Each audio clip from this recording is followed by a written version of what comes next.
Great. Well, I'm very excited to introduce Heidi as a former business partner and dear friend, an outstanding artist and publisher, designer, and now author of a very exciting book about Burma, about Myanmar, I should say, formerly known as Burma, at a very difficult time in their history. But before we go there, maybe Heidi, you'd like to just introduce yourself a little bit. We've got a great audience here. I'd love to hear about you. Sure. So my name is H.A. Gold. That's my writer artist name. And I'm currently in the process of producing an art series and 2 books that were both brought to me under fairly magical circumstances. One through a monk who used to live in Burma, and the other through a series of Burmese wizards, which sounds ridiculous, but it's true.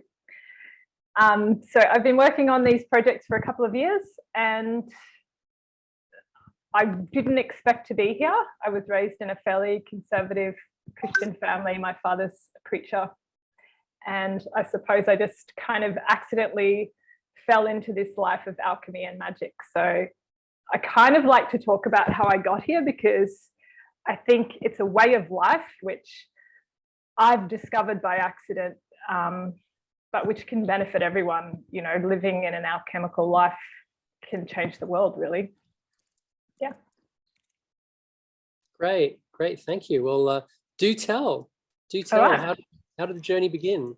Okay, so essentially what I want to talk about today is the process of alchemy, and specifically I want to share about alchemy through the creation of art and storytelling and magic, and how we can use these tools to build a better world and a better life for ourselves. So, okay, we're all here existing together on this planet in this strange collection of cells that we call a body, existing in this form we call life. Now, everything around us only exists as a product of our perception. How we perceive this reality really determines almost entirely the type of life that we have and the experience that we have on this planet. So some people live very ordinary lives, some people live tragic and painful lives, and some people live, you know, quite magical lives in a state of constant miracles and yeah, magic, really. There's no other word for it. Now, what is the difference? Some people would say that it's all in your head, or, you know, a cynic might say that it's just luck, and they're not entirely wrong, but I've definitely lived on both ends of the spectrum. And what I've discovered is that there's a very real divide between living in a magical state and an ordinary one, and that mostly it comes down to your energetic perspective, and that this is something which you can create and is entirely within your control. So to explain, I want to quickly break down 2 main ways that I see it as how we can perceive reality. Now, these ways are quite different to each other. And the first way is quite simply a polarity mindset. So most religions and mainstream social structures will operate within a polarity mindset, and it's not wrong. So polarity is just about the difference between things. Polarity will say, this is good, this is bad, this is right, this is wrong. And in a polarity worldview, good is rewarded, bad is punished, and we'll see demonization and idealization. And it isn't necessarily a wrong worldview, it's just a worldview of extremes. So sometimes it's natural to live like this. Like, imagine that you're in a war zone and you're living in a village, you know, and an army comes to take your children and your freedom and your safety and kill your family. What are you going to do? Do you fight back and cause more violence? Do you choose peace and become a participant in enabling more wrongdoing? Fail to protect the ones you love? Or, you know, what if fighting back doesn't do anything? What if it achieves nothing? The truth is, often there's no actual right or wrong answer to respond to extreme situations. And yet, evil does exist. So here's the truth. When you respond to polarized situations with more polarity, you may serve an immediate purpose. You may, in the short term, conquer evil. You know, the good guys will win. But in the long term, you're basically keeping yourself stuck in an endless loop of good versus evil. And the trouble with that is that as long as you stay in a polarity mindset, you stay divided. There's always going to be the good guys and the bad guys, and division can't bring peace. It's also a myth to think that good can eradicate bad, because energy doesn't work like that. You can't just erase an energy. You can't just take darkness and, you know, erase it with light. Like, even light causes a shadow. It's really like against the laws of physics to be able to erase darkness. So really, if you want to overcome evil and division, which is, you know, part of the state of this existence that we live in, the only answer is through unification. But how do you create unification when you live in a world that is built on polarity, where there is suffering and there is violence and there is wrongdoing? I'm not going to give you an easy answer because there's not one, but there is an answer, and it's the second way to see life. The first way being the way of polarity, the good guys and the bad guys. And the second way is the way of alchemy. And that's basically what I want to talk about. Now, you guys have probably all heard about alchemy and know that, you know, alchemists have existed for centuries, and really the field of alchemy was the beginnings of science, and it began with this principle of transmutation, which is actually about taking one element and converting it into another. So from alchemy was born, you know, modern chemistry and metaphysics and pharmacy and medicine. And what was left behind was this like iconized folk concept that we have of the alchemist, which is, you know, this wizard pottering away in his shed, turning mercury into gold. And there's plenty of practices that, plenty of evidence that these practices were in fact successful. And even today in places like Burma, there are real alchemists that exist who are doing things which can't be explained through science. They can't be explained through anything other than magic. So alchemy in that term as a folk practice does still exist. But the thing is, alchemy is not just about wizardry and creating magic or turning things into gold. It's about energy. Like, alchemy is about transformation. So when you're in a state of alchemy, this state begins to take over your whole life. This is where magic starts to happen. And when you're in this state of alchemy, it goes beyond the practice of, you know, the science of turning things into gold, and it becomes a spiritual practice of how do you transmute the energy around you, the energy of your life, and turn it into something beautiful. And when you enter that state, what ends up happening is magic begins to enter your life. And so to explain this, I kind of wanted to tell my story. So I'm a writer and an artist, as I said before.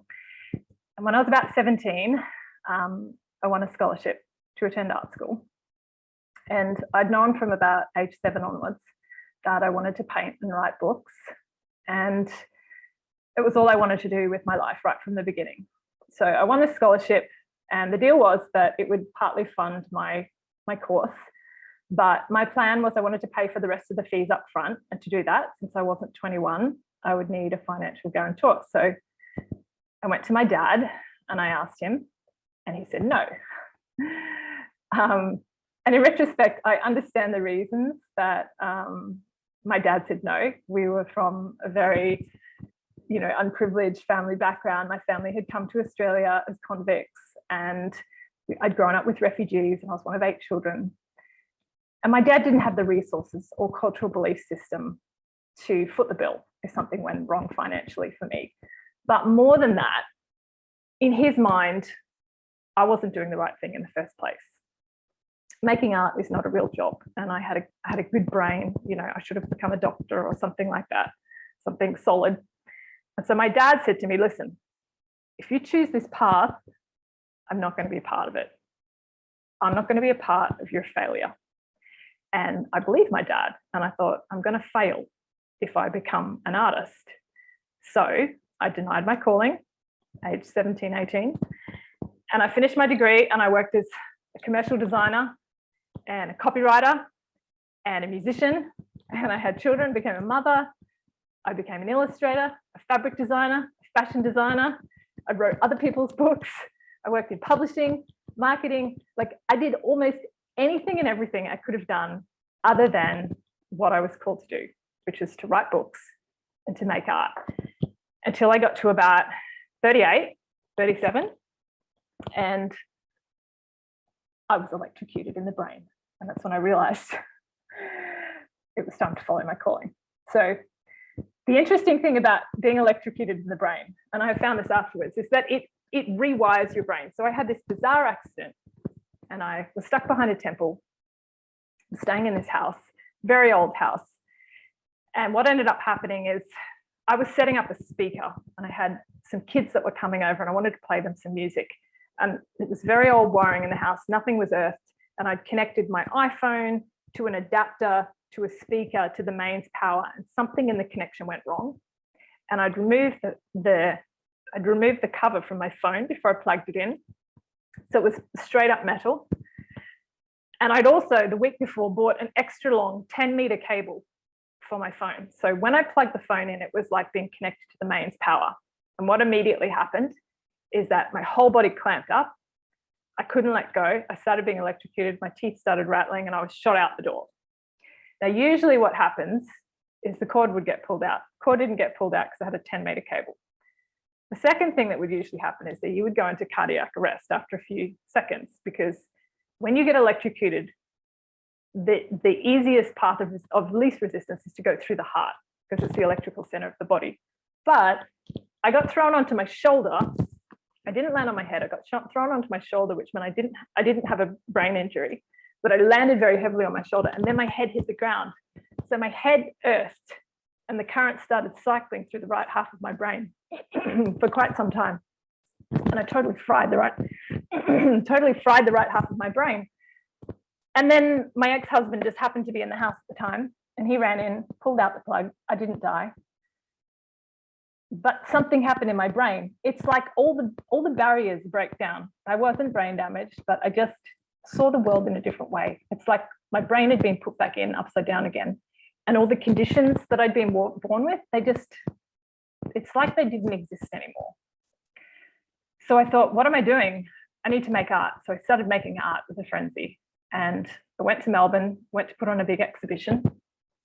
And at the center of my exhibition was a painting of a little girl. And I'd met this girl on the street very randomly. I'd been walking along the street and I saw this little girl and I recognized her. I'd seen her 7 years earlier up in the mountains in a whole other country. And I stared at this girl and she stared at me and I was like, I know you. Your name's Bo. I remembered her name. She was like, yeah, you're Heidi. And I came over and I befriended her family. And then I said, I feel like I need to paint your daughter.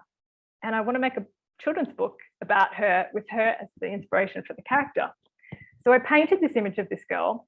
She was the image for my exhibition. And it was my dad who was most excited. So my dad turned up and he lent me his car to set up the whole exhibition.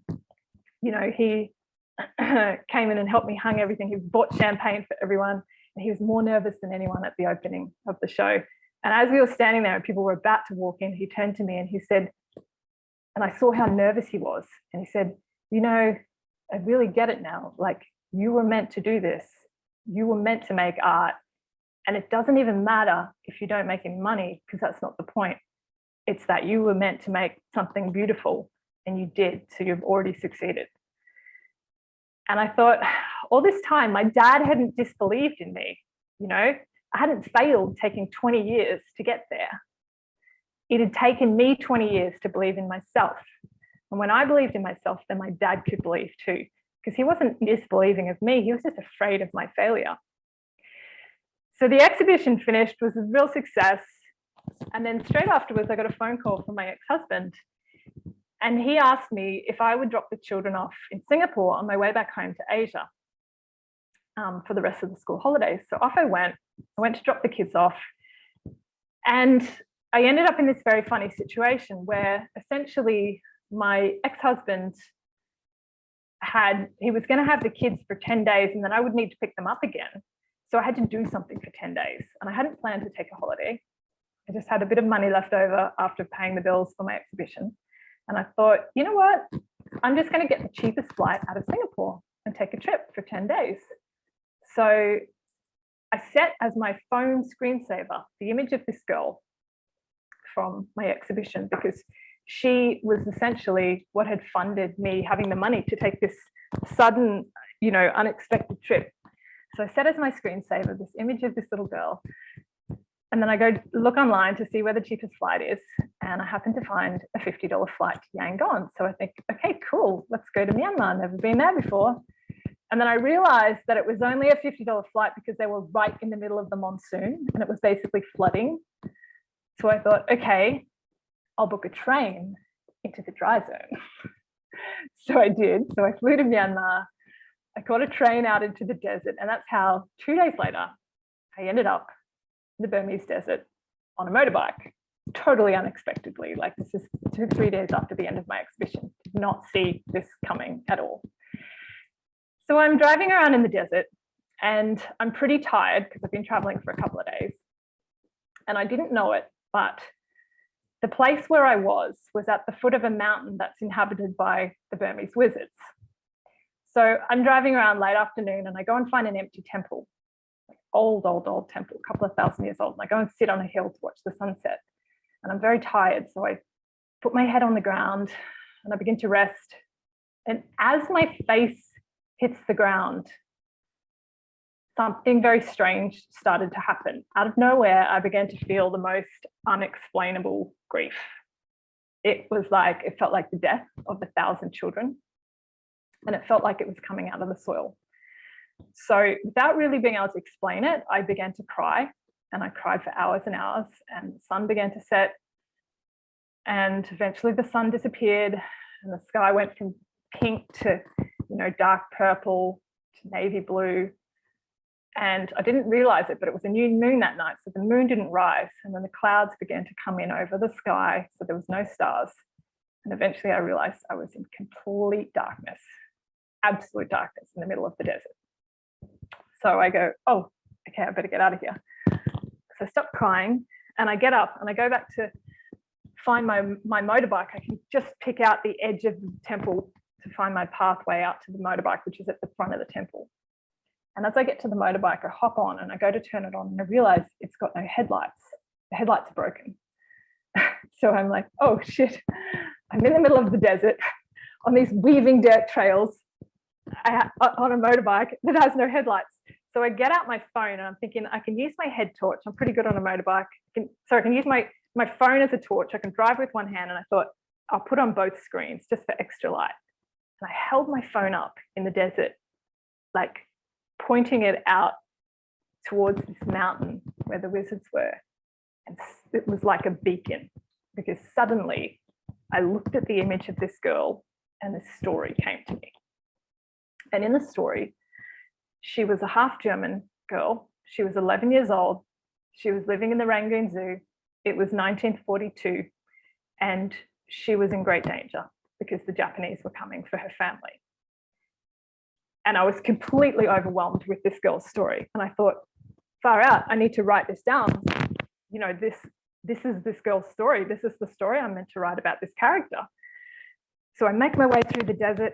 I get back to my hotel room and I get out my laptop and I think, I'm going to start looking for reference material. So I start Googling, and I'm Googling German zookeepers at the Rangoon Zoo in 1942, 11-year-old daughters. And that's when I found this very random research document that had been written by a history professor some years earlier about a family whose name in German means the Peacemakers. And they were a real family, and they existed back in the 1940s. And they were exactly the same as the story that had come to me in my head. So that's how I found this story of Marigold Peacemaker, who was the 11-year-old girl who lived in the Rangoon Zoo in 1942. Now, obviously, I was pretty shocked to discover a real story of a real person that had come to me basically in a vision. But the worst bit was yet to come. So I started researching more, and I began going through all the documents I could find by this particular history professor because he was the only person who had unearthed any information about this family. Everything else had been either lost or covered up. So there's no information about them apart from a couple of very random references, you know, in these very, like, you know, you'd have to dig to find them research documents. So that's when I found out that Marigold had gone missing along with most of her family, and that according to speculation, she'd been murdered, but the witnesses had all disappeared. And that's all we knew. Nothing else had ever been found out about them. No other stories had been told. So what was I going to do? Well, I felt that there was no choice. I had to find out what happened to this girl and retell her story, because it felt to me that she'd come to me in the desert, and that she needed her story to be told so that she could be at peace. And that is where my journey with alchemy began. So the thing with alchemy and alchemical creation is that rarely will it begin with something beautiful. It's usually the opposite. The beauty is what you create, but what you'll begin with is a real mess. And the more I began to research the story of Marigold and the Peacemakers, the messier it got. I ended up reading through Secret Service documents and information about the CIA, and that's before we even got into understanding the plight of the current day war in Burma and how I would speak about that. So Marigold's story was very perplexing. It didn't feel right, and I couldn't draw any logic out of it. I couldn't come to peace with it, and I couldn't help feeling that what she was asking for was for me to solve the mystery of what had happened, but to also give her a better ending, because the ending that had gone down in these research papers was a horrible ending. And I didn't want that. She needed a better ending. So I thought, for this girl's soul to be put to peace, I need to write her story and write her a better ending. So I began researching the family and looking through the archives of all these different countries, and slowly, bit by bit, I tracked them all down. I found out that she was one of 8 children, same as me, and that half of her siblings' birth and death dates were the same as my siblings' birth dates. Her names were the same as my family's names. And then I found a picture of her brother, and I thought it was me. And I looked at it more closely. I was like, no, that's not me. But we had the same face, the same eyes, the same smile. And then I realized he had my father's name, and he was born on my birthday. And I thought, maybe that is me. Maybe this is the reason that I have to tell this story. And maybe this is how I would find peace for all of us. But how do you find peace when you're solving a murder? How do you find peace when there's a tragedy? Can you rewrite it? Can you invent a new ending? Maybe if you research hard enough, you can prove that the tragedy didn't happen at all. Or maybe she escaped and it was all covered up by the witnesses to protect her against the Japanese, or against, you know, their connections with the Secret Service. Who knows? Like, in the end, these were all the questions that I had to explore in the process of researching and retelling the story. And the book will be finished in the next few months and released. But along the way, without giving away the story or the ending or anything, because I'm not going to do that, I found out a lot more than just what happened to Marigold. I found out how to alchemize the suffering of life and turn it into magic. And it's not an easy process. Part of the reason this book has taken me 2 years to research and write is not just the research, it's the alchemical process within me, which is the true alchemy. The true alchemy that happened with the alchemists in history was not the making of gold, it was the alchemization of the alchemist. And there's no easy or fast way to get there. Like, I wish I could give easy answers, but alchemy is a lifelong practice of endless refinement of who you are, endless patience, endless waiting, coming to peace with not having answers, letting go, choosing beauty where there is none, and then choosing it again and again and again. And that's how you make alchemical art. You have to use the energy of suffering and then choose to transmute it into beauty instead of demonizing it. But the thing is, the worse the state of the world is, the more important it becomes to make this beauty. the worse the suffering, the more potent the transmutation. And as life around us collapses, it's not the time to give up on making art and beauty. In fact, it's the time to dive even deeper into it, because the greatest magic comes from the energy of the deepest suffering. You just have to transmute it. So fast forward to last year, because I just want to nail this point home. I was in far north Myanmar researching my book, and borders were about to close. And I was trying to make my way to a monastery to meet one of the most powerful wizards in Myanmar. I'd been sent a bunch of information about this man, and I was hoping to go and meet him so that he could give me some direction on my story before I went home into lockdown. So I was in this very random part of Myanmar in the middle of a civil war zone, and I walked into a bar, and that's when an American walked up to me and offered me a drink. Now, to put this into context, I was in the furthest northern region of Myanmar, in a state that at the time was 90% blocked off to the public due to the civil war. There was nothing in this town. Almost nobody spoke any English. I had to travel 4 days on a train to get there. The next stop was the Himalayas, which rose to like 15,000 feet of just snowfields, totally impenetrable. And essentially nobody came to this town unless they were military or aid workers or undercover. And that's when I met the American. So he looked at me, and I was walking around in this pink frilly dress with my little notepad, like my long dangly earrings and my necklaces. and he came up to me and put his hand out, and he said, "Hi, I've been wanting to meet you. I've been planning to meet you." And my eyebrows went up, because I'd never met this guy, and I wasn't planning on meeting anyone. "I need to talk to you," he said. I was like, "Okay, well, what do you need to talk about?" And he kind of looks at me and he says, "I need to ask you a question." "Okay," I said, "What is it?" And then this guy leans in and he says, "Who the hell are you? What the fuck are you doing here?" And so obviously I told him that I was an artist and that I'd come to research the story of my past life sister that appeared to me in a vision in the desert after I'd come to Myanmar on a $50 flight trying to escape the monsoon. And so he said, "Oh, I see. So you're crazy." And I shrugged, because maybe I was. And then after that, he invited me back to talk about war and peace at his place, which obviously I said yes to. And he didn't tell me his name or who he worked for. I was pretty sure he was some sort of a spy. And so we talked for about 7 hours about life in a war zone. And eventually, after about 4 D&Ts, I eyeballed this guy and I asked him how we could fix it, like everything. So I said, "Listen, this is what you do for a job. You've trained your whole life and you've worked for how many years? Too many years," he said, "doing this, working in war zones, trying to find peace. So how do we fix it?" I said, "Like, what would it take to fix it, to find peace, for people to stop fighting?" And he answered straight away. He said, "Tell a better story." "A better story?" I said. "Yeah," he said, "in the end, war and peace, it's all a fucking story. And you can tell a story that will divide people. You can tell a story that will make people hate each other. You can tell a story to make people kill each other.